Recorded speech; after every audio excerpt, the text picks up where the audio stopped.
friends, I welcome you all once again on behalf of Bar Association of Maharera and the Appellate Tribunal, along with our RERA Practitioner Association of Pune for another webinar on a very interesting topic, that is Section 24 of the Land Acquisition Act. We have today with us Advocate Amol Chitale. Sir is practicing in with the Honorable Supreme Court. And without wasting more time, I will transfer to my colleague Ashwin Shah to formally introduce Advocate Amol Chitale, sir. Over to you, Ashwin. Yeah, thank you, Chetan. Friends, today we have Senior Advocate Mr. Amol Chitale, and he will be discussing the issues and intricacies arising out of Section 24 of the Land Acquisition Act, which deals with the various limitation issue of taking the possession whenever there are land acquisition for various projects which are undertaken by state government or central government. And Mr. Chitale has cleared his law curriculum in 2002-3, and he is a member of Bar Council of Maharashtra and Goa since July 2003.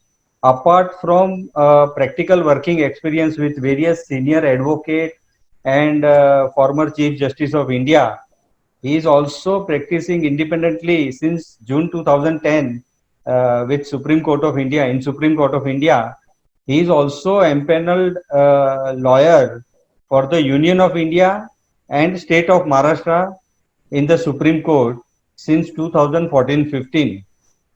With this, I present to all of you Senior Advocate Amol Chitale and request all of you to welcome him. Over to Speaker Amol Chitale. Thank you. Thank you, Ashwinji, for your kind words. I thank all the organizers for today's webinar for giving me this opportunity to express my thoughts on the issue. I also thank all the participants who have joined us today. I feel the organization of such webinars are very essential because they help us to keep ourselves abreast with the latest legal positions in various laws. So I congratulate once again all the organizers for putting up such a great show. The topic for today's discussion is Section 24 of the Land Acquisition Act. I would refer to it as a New Land Acquisition Act because the title of the New Land Acquisition Act is quite big. So for convenience, let us call it a New Land Acquisition Act. Now, the New Land Acquisition Act has come into effect since 1st of January 2014. Now, the journey of Section 24 actually reminds me of a very beautiful novel called Animal Farm, written by George Orwell. Now, in that novel, George Orwell sets up a imaginary farm whereby the animals on the farm oust all the human beings and take control of the management of this farm. They bring out rules and regulations for proper management of the farm. But as time passes by, the same very rules and regulations which are meant for the benefit of all the animals on the farm are being twisted, turned around, or misinterpreted to benefit the people in power. The provision or the journey of Section 24 is akin to this Animal Farm of George Orwell.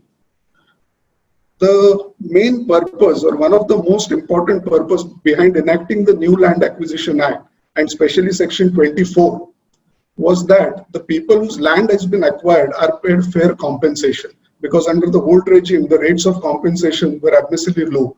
So therefore, one of the most important object of this act was to give fair market value to all the people whose land is being compulsorily acquired, so that the land acquisition proceedings are smooth. In fact, Section 26 is manifestation of this intention. However, the interpretation given by the Constitution Bench in the latest judgment of Indore Development Authority, in my respectful opinion, runs contrary to the very intent of Section 24.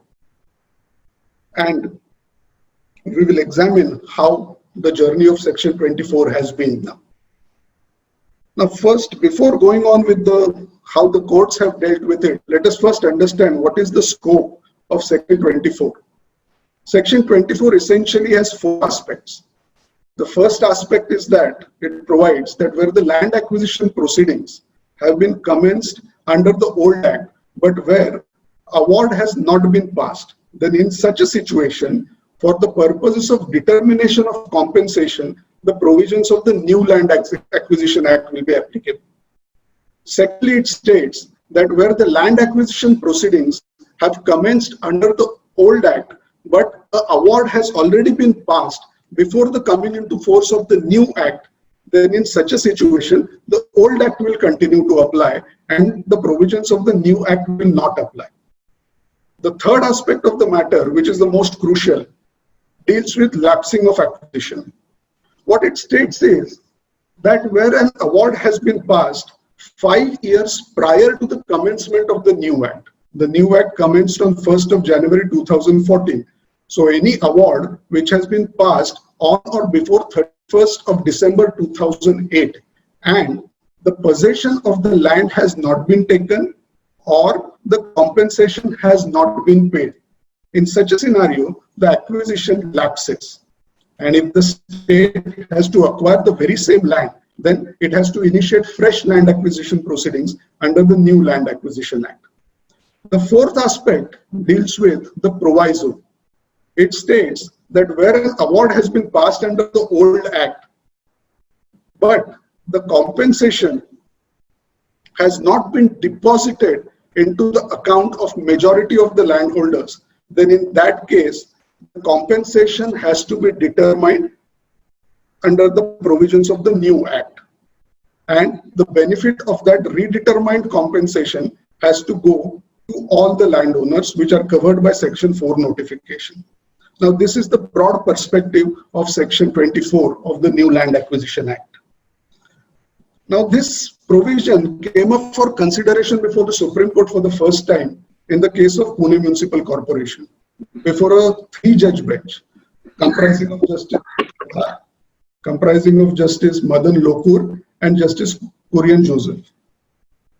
Now, the facts were very simple in this case. What had happened, admittedly, the award was passed under the old act. It was passed 5 years prior to the commencement of the new act. On passing of this award, the land acquisition officer had offered the amount of compensation to the landowners, but the landowners refused to accept it, and hence the land acquisition officer deposited the entire amount of compensation in government treasury.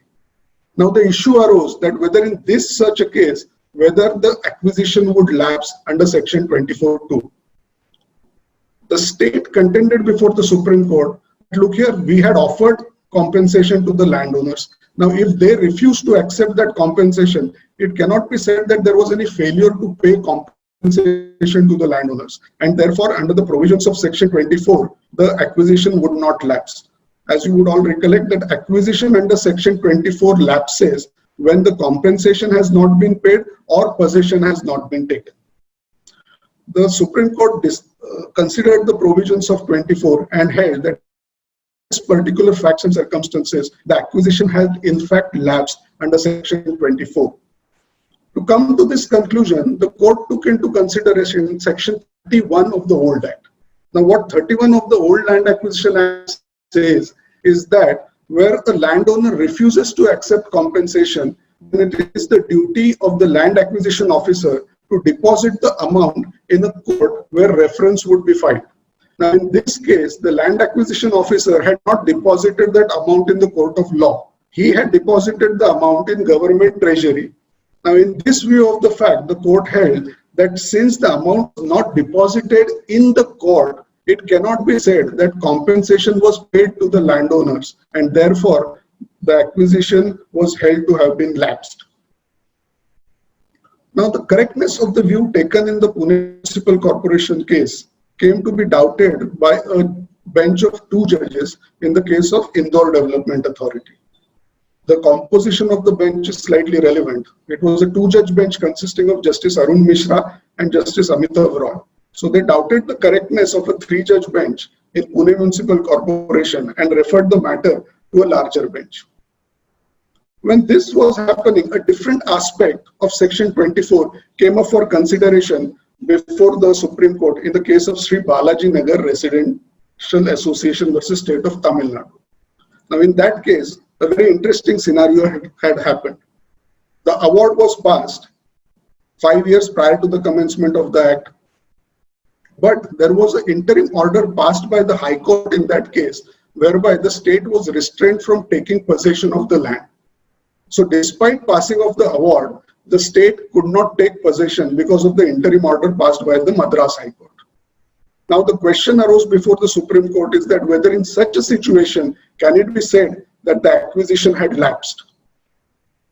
The state contended that it was impossible for it to take possession because it was restrained by the order of the High Court, and hence there was no default on their part. So therefore it cannot be said that the acquisition had lapsed under Section 24. But the Supreme Court rejected that contention. What it said was it examined various provisions of the new Act, especially Section 19 and Section 69. Now these two provisions specifically say that where a state has been restrained from taking possession because any order passed by a court of law, then that period has to be excluded. Now, such a specific provision for exclusion of that period is not included in Section 24(2). Now, the court said that this clearly goes to show the intention of the legislature that they never intended to not to consider this period, whereby the state was restrained from taking possession. And in this view of the matter, the court held that since, despite a stay order by the High Court, the state had failed to take possession, and therefore the acquisition had lapsed in that case. Now, this view taken in Balaji's case was again doubted by a coordinate bench of the Supreme Court in the case of Yogesh Nima versus State of Madhya Pradesh. In that case, the bench headed by Justice Gogoi opined that it's a settled proposition of law that any act of the court cannot prejudice anyone. And therefore, if the state was restrained by the order passed by the High Court from taking possession, it cannot be said that there was any default on the part of the state to take possession, and hence, in their opinion, the acquisition should not have been lapsed. And therefore, they doubted the correctness of Balaji and referred the said matter for consideration before a higher bench of 3 judges. Now, this is how the matter landed before the 3 judges in the case of Indore Development Authority versus Shailendra. Now, the composition of 3 judges again is very interesting. This bench was headed by Justice Arun Mishra, and the other 2 judges were Justice Adarsh Kumar Goyal and Justice Mohan Shantanagoudar. Now, the correctness of the law laid down in Pune Municipal Corporation and the correctness of the law laid down in Balaji's case, these 2 aspects were referred to this 3-judge bench of the Supreme Court for consideration. The 3 judges unanimously went through the provisions of Section 24 and interpreted that the word paid used in Section 24(2) and the word deposit used in the proviso to Section 24(2) are 2 different words. If you all would recollect, Section 24(2) states that if the compensation has not been paid, then in that case, the acquisition would lapse. And the proviso says that if the compensation is not being deposited in the account of majority landholders, then the compensation would have to be determined as per the new Act. Hence, in the same section, the legislature has chosen to use 2 different words, paid and deposited. And therefore, the court came to the conclusion that the word paid cannot have the same meaning as the word deposited. Now, on the basis of this reasoning, the court held that for an acquisition to lapse under Section 24(2), what is required is payment of compensation and not the deposit of compensation in a court of law, which was held by Pune Municipal Corporation. Therefore, they held that the law laid down in Pune Municipal Corporation, which required the land acquisition authorities to deposit the amount in the court to protect the acquisition from lapsing, was held to be an incorrect law. Then the court considered, then what is the meaning of payment of compensation under Section 24? The court held, again relying on Section 31 of the old Act, the court held that the duty of the land acquisition officer is to unconditionally tender the amount of compensation to the landowners.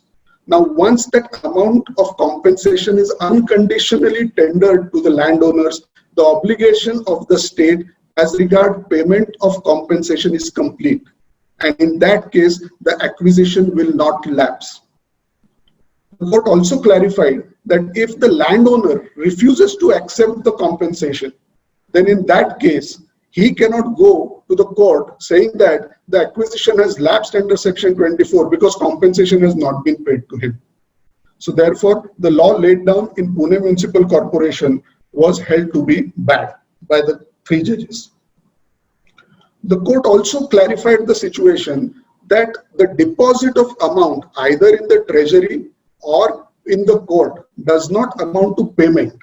It said that if the amount is not tendered to the landowner and the land acquisition officer deposits that amount in the treasury or in the court, even then it would not be considered as payment for the purposes of section 24(2).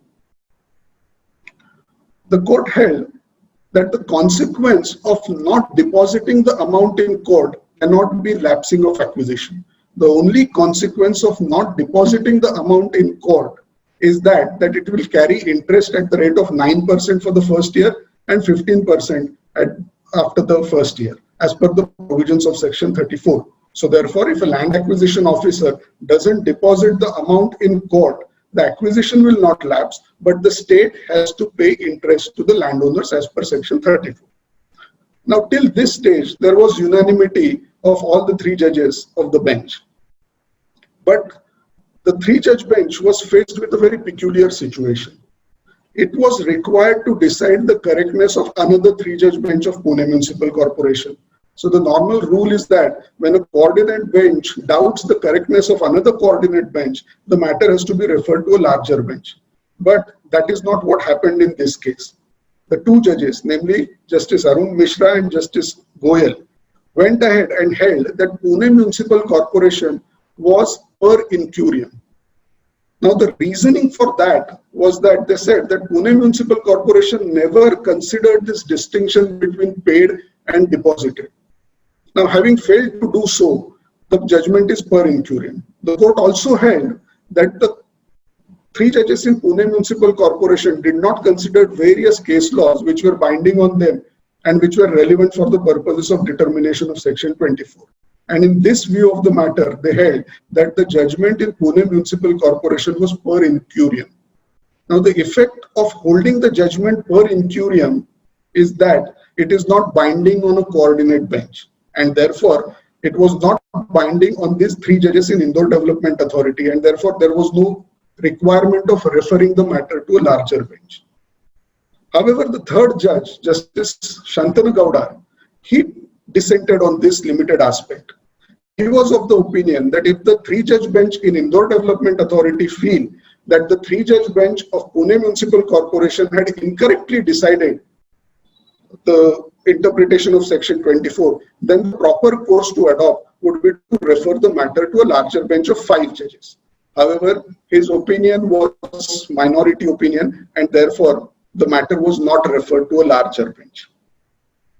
The court also observed that the judgment rendered in Balaji, a 2-judge bench decision in Balaji, where it had held that the period wherein the state was restrained from taking possession of the property cannot be considered under 24(2), was overruled. They said that that's not the correct law. The period whereby the state is restrained from taking possession because of any interim order, that period has to be excluded while calculating the period of 5 years under section 24. So therefore, on that aspect, the 3-judge bench in Indore Development Authority rightly overruled the law laid down by a 2-judge bench in the case of Balaji. Then the 3-judge bench decision in Indore Development Authority was noticed by another 3-judge bench in the case of State of Haryana versus J.D. Goenka. Now the composition of that 3-judge bench was Justice Madan Lokur, Justice Kurian Joseph, and Justice Deepak Gupta. Now you all would recollect Justice Madan Lokur and Justice Kurian Joseph were part of Pune Municipal Corporation bench, which had decided that the amount has to be deposited. Now when they saw this 3-judge bench decision holding Pune Municipal Corporation to be per incurium, they did not agree with it. In their opinion, the proper course would have been to refer the matter to a constitution bench, which they did. And while referring the matter to a constitution bench, they passed a direction that all the high courts and the Supreme Court should not decide with any matter dealing with section 24 till the time the controversy between Pune Municipal Corporation judgment and the Indore Development Corporation judgment was resolved by the constitution bench of the Supreme Court. That is how the matter landed before the 5 judges bench of the Supreme Court for consideration. Now, one interesting thing was the inclusion of Justice Arun Mishra in the 5-judge constitution bench.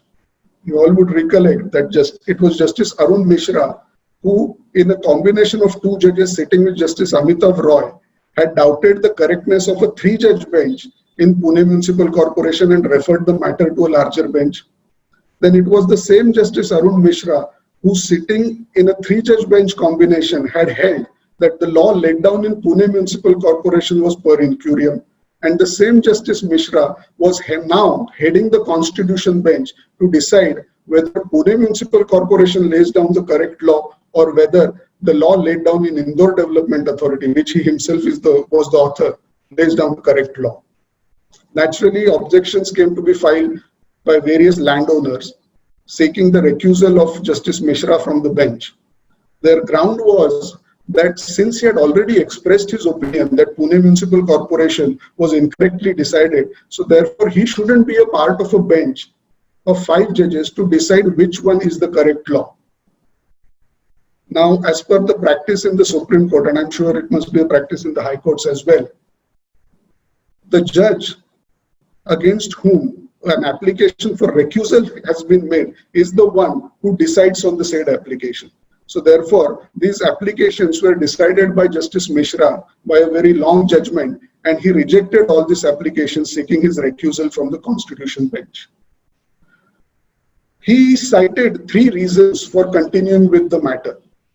Firstly, he cited various past precedents where a judge whose opinion was being considered by a larger bench was a part of that larger bench. Bengal immunity case was relied upon. In that case, Justice Bhagwati's opinion was being considered by a larger bench of the Supreme Court, of which Justice Bhagwati himself was a party, and he himself ruled that the view he had taken earlier was a wrong view. Various such cases were cited in the judgment by Justice Mishra to hold that there was no legal bar for a judge to hear or to be a part of a larger bench and to decide the correctness of the view which he had taken in a smaller combination. The Supreme Court also took into consideration a very interesting rule in the Delhi High Court. The Delhi High Court rules, Rule 8, says that whenever matter is referred to a larger bench, then the bench which has referred the matter to a larger bench has also to be a part of that larger bench. So therefore, a hint was taken that there was no judicial bar for such a practice to be adopted. Thirdly, as the argument of desperation on the side of the advocates for the landowners, they submitted that it would be very embarrassing for them to argue before Justice Mishra that the view taken by him in Indore Development Authority was incorrect. To that, Justice Mishra replied that the very fact that the very same lawyers had argued without any embarrassment before him for 2 days seeking his recusal shouldn't prevent them from arguing the matter on merits before the same judge. Now, in this view of the matter, the applications for his recusal from continuing to be a part of the Constitution bench were rejected, and the said opinion was approved by all the 4 judges on the bench. That is how the matter proceeded for consideration before the Constitution bench. Now, after hearing all the parties in detail, the Constitution bench delivered its judgment on 6th of March 2020. Now, the controversy before the Constitution bench actually was whether Indore Development Authority lays down the correct law or whether Pune Municipal Council lays down the correct law. However, surprisingly, the first issue which was taken up by the Constitution bench was not even dealt in these 2 cases. The said issue pertained to whether the twin conditions prescribed in section 24(2) for lapsing of an acquisition, whether those 2 conditions are disjunctive or conjunctive. You would all recollect, section 24(2) says that if the possession of the land has not been taken or compensation has not been paid, the acquisition would lapse. So therefore, there are these 2 conditions which are prescribed for lapsing of an acquisition. Now, the court was considering the issue that whether these 2 conditions, which are separated by a word or, whether these 2 conditions are conjunctive or whether they are disjunctive, meaning thereby whether the existence of both these conditions is required for the lapsing of reserve of acquisition, or whether the presence of any one condition is enough for lapsing of the acquisition. Essentially, the court was to decide whether this or should be read as and. The court did that. It held that these two conditions are disjunctive and not conjunctive and not disjunctive, and this or has to be read as and. So therefore, for lapsing of reservation, both the conditions have to be present, namely that the possession of the land has not been taken and the compensation has not been paid. In coming to this conclusion, the court relied on four aspects. The first, it said that it's a settled rule of interpretation that where two negative conditions are prescribed for conferment of a right, then and has to be or has to be read as and. That is the rule of interpretation which was relied upon, and therefore they held that these two negative conditions are prescribed for lapsing of reservation. Therefore, this or has to be read as and. The second aspect which convinced the court to take this view was that the entire provisions in the Land Acquisition Act show that once the award has been passed and the possession has been taken over by the state, the land vests completely with the state. Now, there is no provision under the Land Acquisition Act which says that such a vesting or that state would be divested of its vested right if the compensation for such a land has not been paid. Now, taking this fact into consideration, the court was the opinion that simpliciter, because compensation has not been deposited, it cannot take away this vested right of the state, and therefore the existence of both the conditions was required for lapsing of reservation acquisition. The third aspect, which is very interesting, which was taken into consideration by the court, was that they gave a hypothetical situation. In a case where an award has been admittedly passed 5 years prior to the commencement of the new act, the possession of the land has not been taken, but the compensation has been paid. Now, in such a case, if the acquisition is held to have been lapsed, then naturally the compensation which has been paid to the landowners has to be returned to the state. But there is no provision under the act for recovery of that compensation which was paid to the landowners in case the acquisition is held to have been lapsed. Now, on this reasoning, the court held that this or has to be read as and. Therefore, in case both the conditions have to be present for lapsing of acquisition. The fourth factor which was considered by the court was the speech of the minister in Parliament when this bill was being discussed. In his speech, the minister had stated that both these conditions were conjunctive and not disjunctive. So on the basis of these four parameters, the court held that both the conditions prescribed under section 24(2) are required for lapsing of reservation, and that or, which is mentioned in section 24, has to be read as and. The second issue which was taken up for consideration was the placement of the proviso. Now, as we have noticed that section 24(2) has a proviso, which I'll just share with you the section.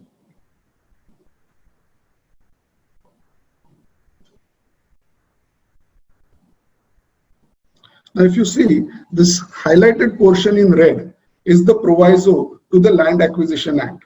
The proviso states that where the compensation where award has already been passed, but the amount of compensation has not been deposited into the account of the majority of landholders, then in that case, the compensation has to be determined as per the new Land Acquisition Act. It was argued on behalf of the advocates appearing for the landowners that this proviso is in fact a proviso to subsection 1 of section 24 and not a proviso to subsection 2. So on that basis, the submission was that subsection 2 of section 24 deals with lapsing of acquisition, and the proviso has nothing to do with the lapsing of acquisition. It has to do with the determination of amount of compensation which is covered by subsection 1 of section 24, and therefore logically the proviso should be after section 24(1) and not after section.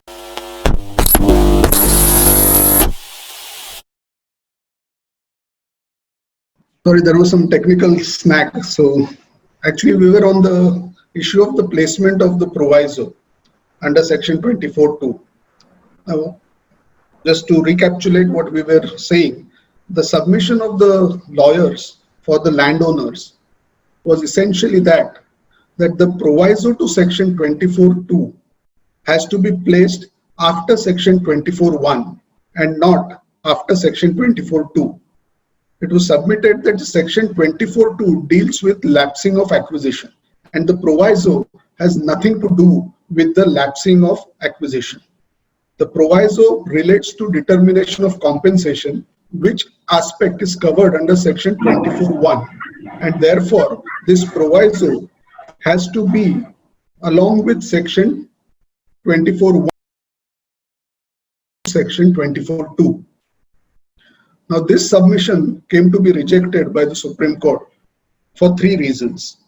What it held was, firstly, was the legislature had physically placed the proviso under section 24(2), and therefore it won't be possible by way of a judicial interpretation to treat the proviso as the proviso to section 24(1) unless there is some absurdity in reading the proviso.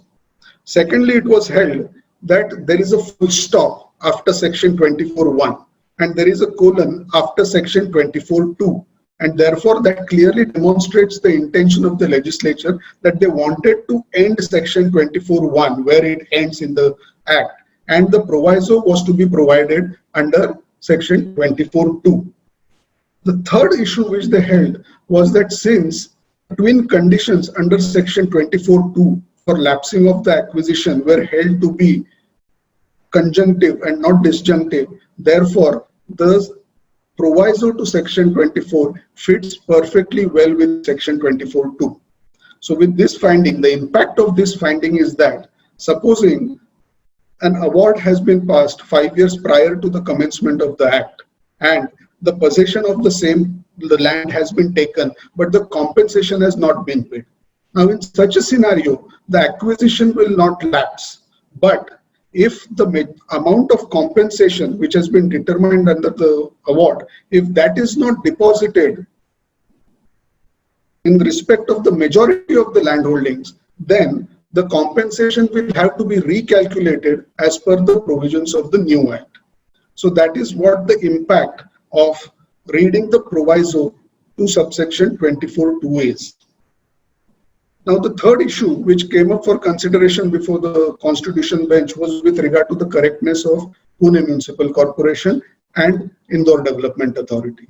The Constitution Bench reiterated its views, which was held in the Indore Development Corporation's case, saying that there is a distinction between the word paid and deposit, and therefore it was not necessary to deposit the amount in the court as held by Pune Municipal Corporation, and the payment of compensation is complete when the amount of compensation has been offered unconditionally to the landowners as held by Indore Development Authority. So the law laid down by the 3-judge bench as far as the meaning of payment of compensation was upheld by the Constitution Bench, and the law laid down in Pune Municipal Corporation was rejected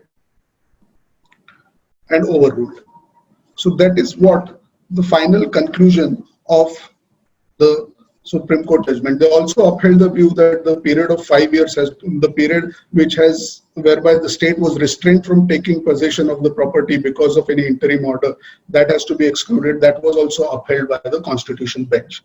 So to conclude, now the final legal position as far as the interpretation of section 24 of the New Land Acquisition Act is concerned is that both the conditions prescribed in section 24(2), namely that the possession has not been taken and the compensation has not been paid, are necessary for the lapsing of acquisition.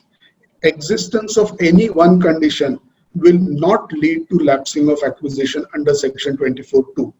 Secondly, tendering unconditionally the amount of compensation to the landowners amounts to payment of compensation under section 24(2), once that is done, it cannot be said that the acquisition would lapse under section 24. It is clarified that it is not required for the land acquisition officer to deposit the amount of compensation in the court of law. The third finding is that the proviso is the proviso to section 24(2) and is not a proviso to section 24(1). The fourth finding is that the period during which the state was restrained from taking possession of the property has to be excluded while calculating the period of 5 years as mentioned in section 24. Now, this is the final understanding of section 24 by the Constitution Bench of the Honorable Supreme Court. With this, I conclude my today's lecture, and now I'm open to the questions, if any. Request Advocate Biswajit Mukherjee to moderate the questions. Chitle sir, it was very, very informative and full of knowledge, and it was vast. So now over to Mr. Biswajit Mukherjee to moderate the questions for us, please. Thank you. Thank you so much, Mr. D'Souza. Sir, can you hear me? Yeah, Vishnu, tell me. There are few questions that have been asked. The very first question that has been put is, if the possession is taken and the compensation is not paid, what remedies are available for the landowners?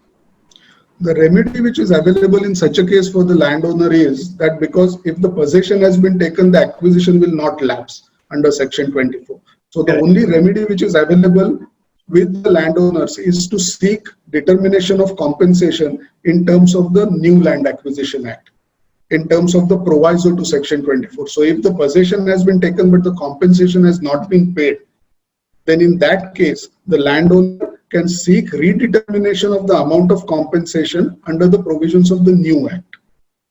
So that is the remedy available with the landowners. The second question that is coming is, now there were two judgments. The judgments in the Pune Municipal Corporation and the judgment is in the Indore Development Authority. Now the judgment in the Indore Development Authority, which declared that judgment in Pune Municipal Corporation is per incuriam. Now the question is, what are your views on the majority judgment? Is it legally tenable to declare the judgment of a 3-bench incuriam directly by the strength of the same bench? See, the law in that regard is that if the correctness of a coordinate bench is doubted by the other coordinate bench, then the matter has to be referred to a larger bench. But if the court holds that the judgment is per incuriam, what's the meaning of per incuriam is that a judgment which is rendered without referring to some basic provisions of law or without considering binding precedents. So if that be the case, then the judgment is per incuriam. And once the judgment is held to be per incuriam, then it is not a valid law for that matter. And therefore, it won't be binding on any other bench or coordinate bench. So therefore, legally, it is correct that if a coordinate bench holds that the judgment is per incuriam, then it is not binding on it, and therefore there is no requirement for a reference to a larger bench. But if they doubt the correctness of the view, in fact they hold that no, the view taken by other coordinate benches doesn't seem to be correct view, but they don't hold it to be per incuriam, then the procedure is to refer it to a larger bench. But once it holds it to be per incuriam, then there is no binding, it's not binding on the bench to refer the matter to a larger bench. Sir, the next question is, what is the difference between the calculation of compensation from the old act to the new act?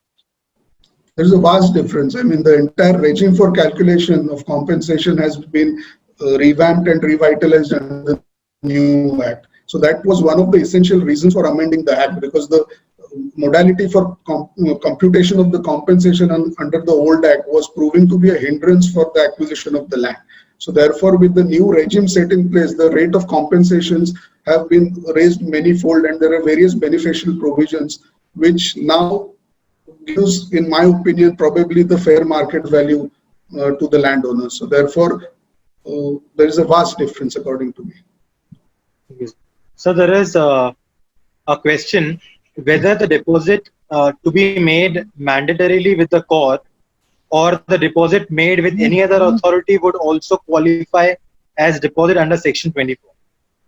See, that is what the court has clarified, that the deposit is not necessary for the purposes of lapsing. So if what is required is that the land acquisition officers must Whether unconditionally the offer. proviso to section 24(1) will Yes. be applicable to cases where lands were acquired under Requisition and Acquisition of Immovable Properties Act 1952. See, as far as the proviso is concerned, what it provides that the amount of compensation which has been determined, if that amount of compensation is not deposited into the majority landholder's account, then in that case, the compensation shall be determined as per the new act. So therefore, taking advantage of the proviso, what is required is that if the amount has not been deposited in the account of the majority landholders, now account doesn't mean a bank account. That has been clarified by Indore Development Authority. Account means the account which is maintained by the government of the landholders in its own treasury. So therefore, what is required to be deposited is the amount in the treasury in the account of the landholder. That is good enough. But even if such amount has also not been deposited, then the landowner can say that now please determine my compensation as per the new act. So that is the purport of the proviso. There is one question I would like to take on this issue. Yeah. So basically this question relates to Chiprun. As you are aware that Bombay-Goa highway is under construction and a lot of land acquisition is going on.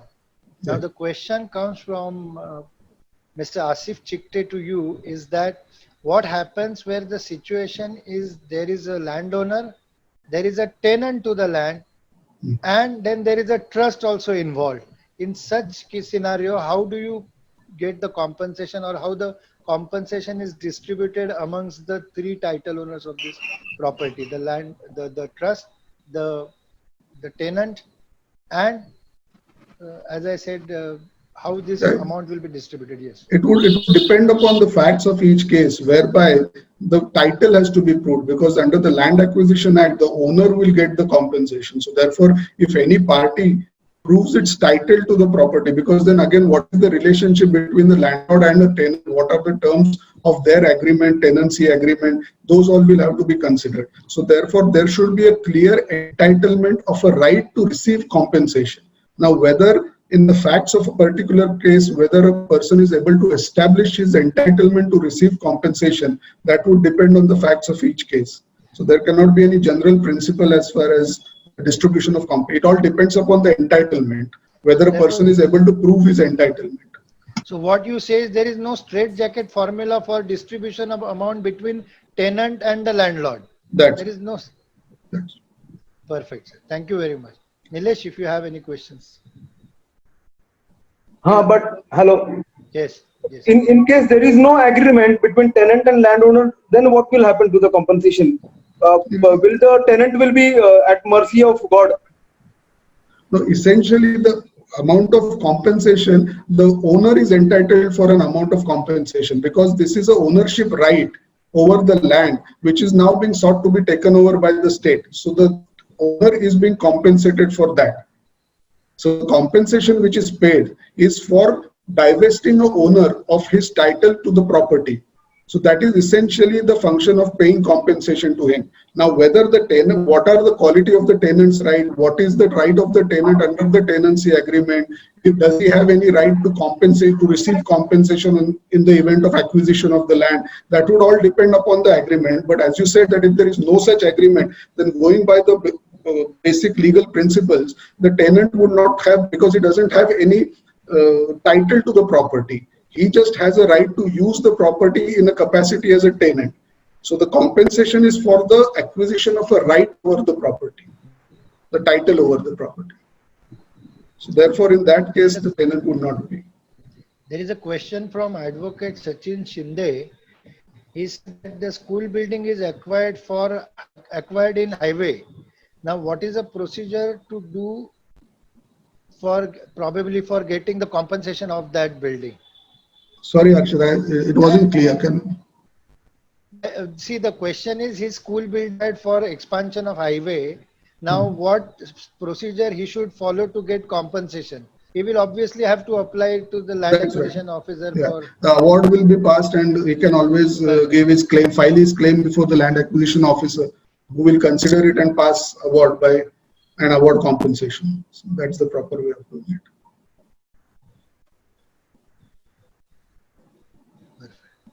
There's one more question which is coming in. If the provisions of determination of new land acquisition act are made applicable where award is not passed, then which date will be taken for computing compensation for land acquired under section 13 acts mentioned in the fourth schedule of the new act?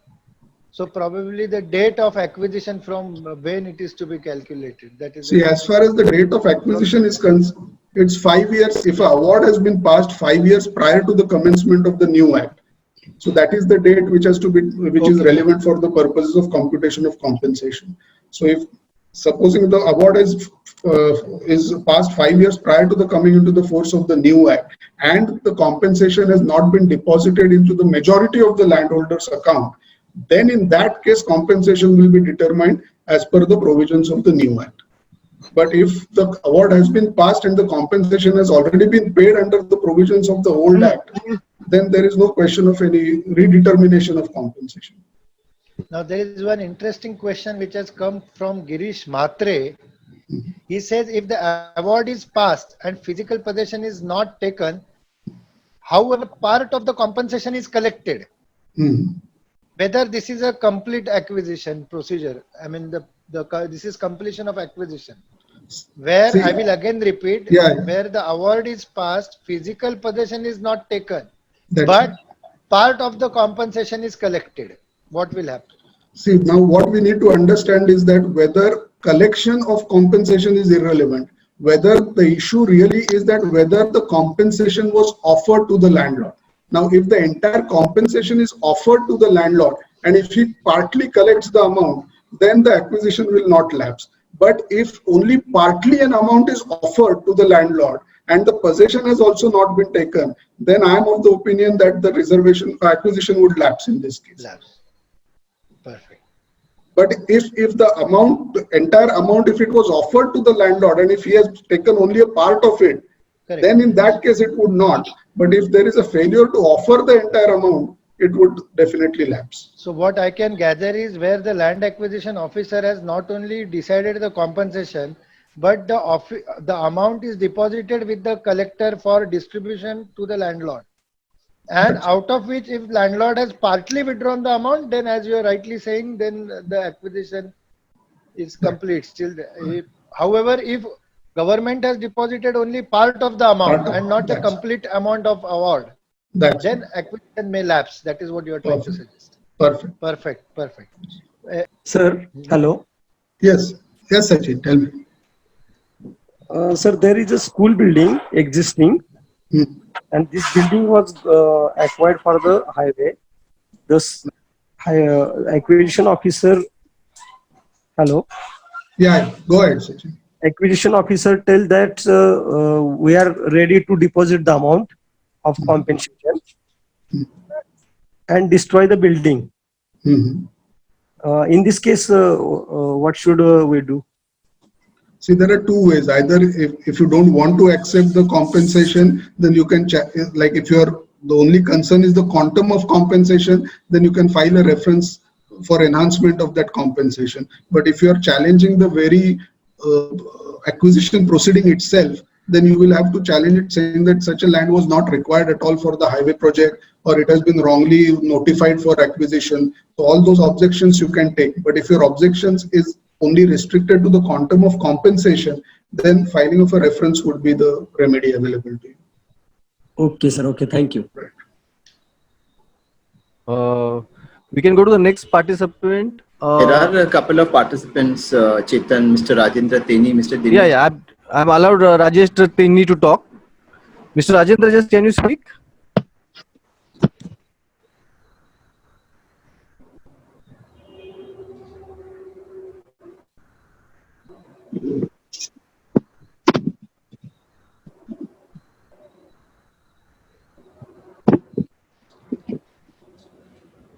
Hello. Yes, Mr. Rajendra.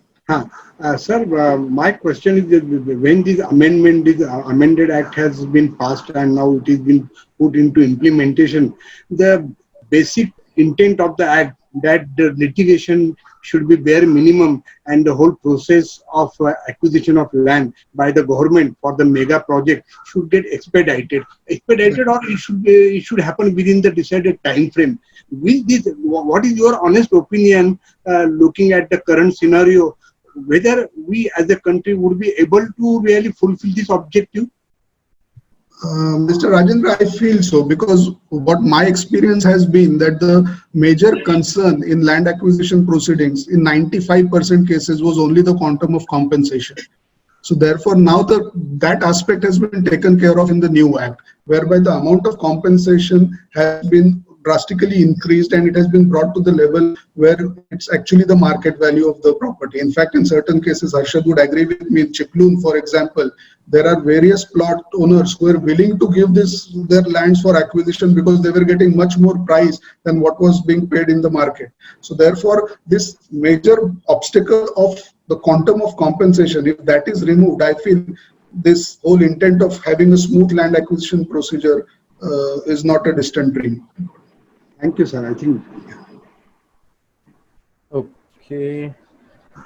Mr. Dinesh Jain. Mr. Dinesh Jain?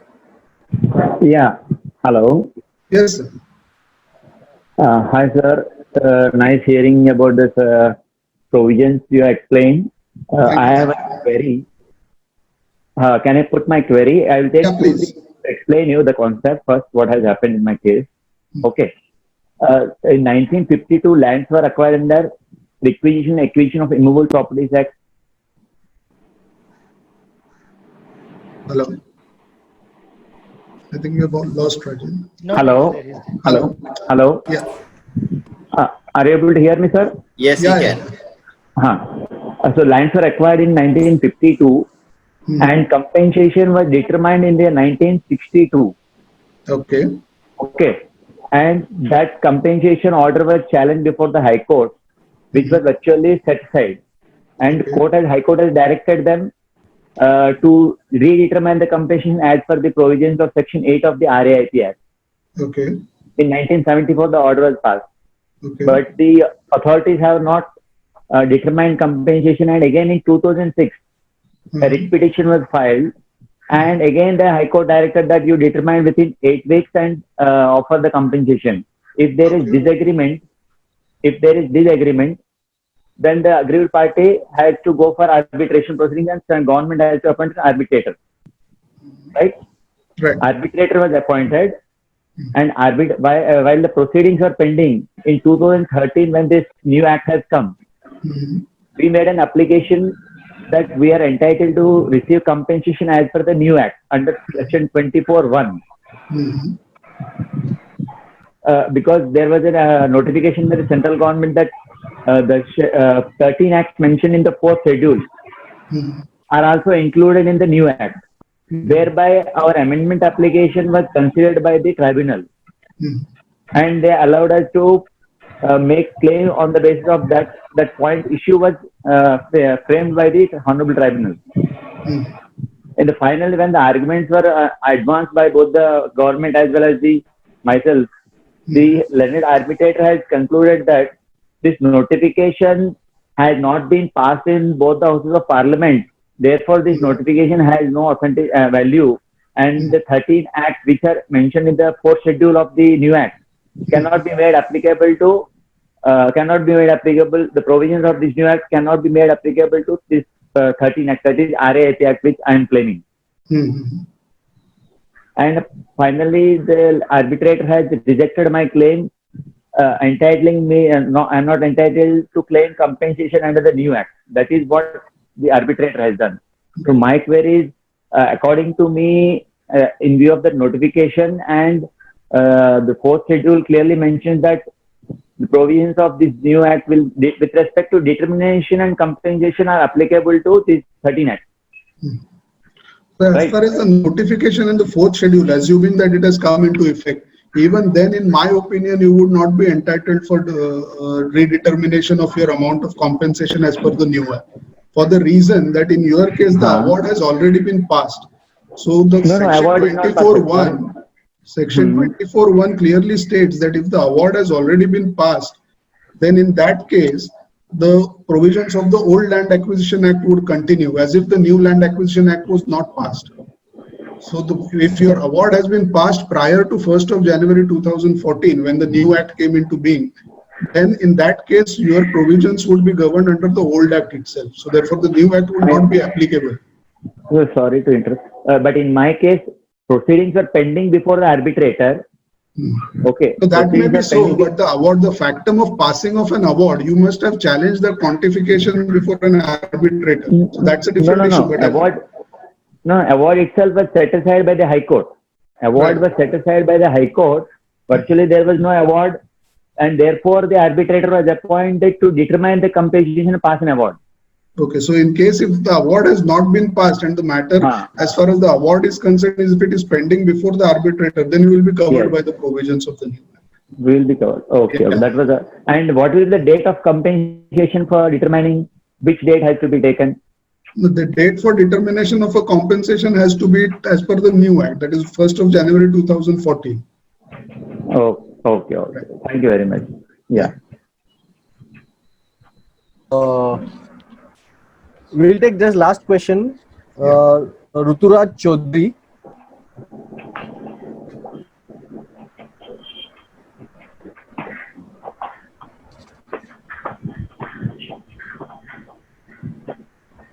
Hello. Yes, Ruturaj. Tell me. Am I audible? Yeah. Acha. Good evening, Amul sir. My question is, if in case of land acquisition, the proceeding was initiated actually, and the award had been passed, but before 1995, the civil court has ordered is declared as null and void. The award has been declared null and void and set aside in 1995. Okay. Right. And till date, there is no appeal as such by the government against this order. And in the meantime, the rehabilitation officer has accepted the civil court's order and reinstituted the holder of land on the record of right, but kept the one other rights column entry that this land will be reserved for acquisition for rehabilitation. Then please give your view on this. Can we curtail this entry from the other rights column? Ruturaj, as far as the award is concerned, because your award, the validity of the award was set aside. Therefore, technically speaking, there is no award today. No award. So therefore, what the consequence of that would be that you would be governed by the provisions of the new act only for the purposes of determination of amount of compensation. But then, as far as the validity of the acquisition itself is concerned, that has to be challenged independently.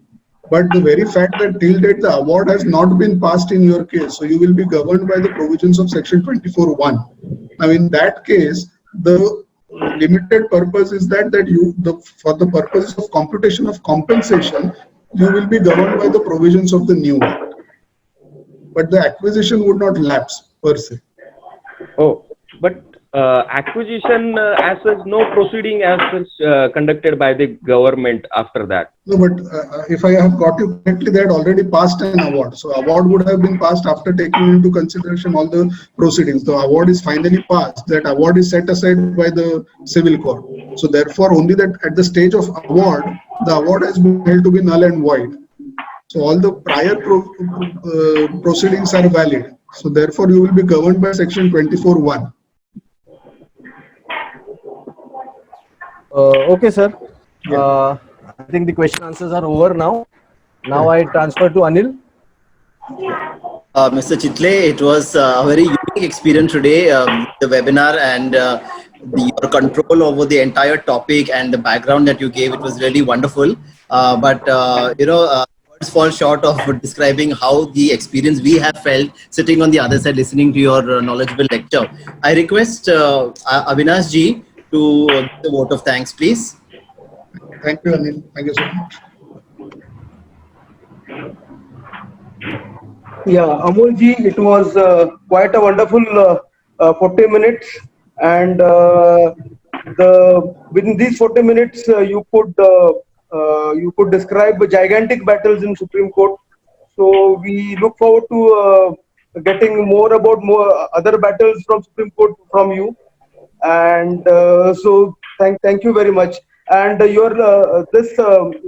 40 minutes were also important in understanding that how important it is for legislature to draft the acts, and how much care they should take about each word to give for the courts and for the administration to give effect to those words.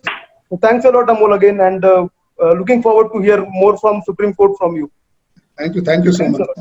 Thank you, Avinash ji. I would request Harshad ji to say a few words, please. Yes, Amol, thank you very much, and sorry for the inconvenience which was caused because of technical lag. Normally it doesn't happen. I don't know why today only these things happen. No But problem. once again, sorry, and thank you very much for accepting my invitation, coming here and enlightening us on this interesting topic. Thank you very, very much once again. Thank you. Thank you, Arshad, for having me. Thank you so much. Thank you. Friends, on behalf of the core team, I would like to thank each and every member who has logged in and who has enriched the program with your questions. I would also, in a special way, on a personal note, like to thank Advocate Chetan, Advocate Biswajit Mukherjee, Advocate Avinash, Advocate Nilesh ji, and Harshad ji, and also our framework, who manages the framework, Abhijit, who has always taken time out for these webinars. And of course, the biggest thank you is for our renowned speaker today, Advocate Amol Chitle ji. Each speaker comes with his own style and own personality and own control over the subject. And I think today was a wonderful session. And it was really very, very interesting to hear you on each and every word. And even the questions that were coming up were continuous and non-stop. And the core team had to say that, okay, now we have to, probably invite Amol ji once again to join us. So thank you very much, sir. Thank you very much. Thank you, Anil. Thank you for your kind words. Thank you so much. Thank you. Thank you, Friends, Amol, sir. sorry, Nilesh ji. I just said, words. I just said thank you. I think Amol Chitle sir has enlightened on the topic, and he has dealt with all the major aspects. I really thank you for the wonderful and very informative lecture. Thank you once again, sir. Thank you, Nilesh. Thank you so much.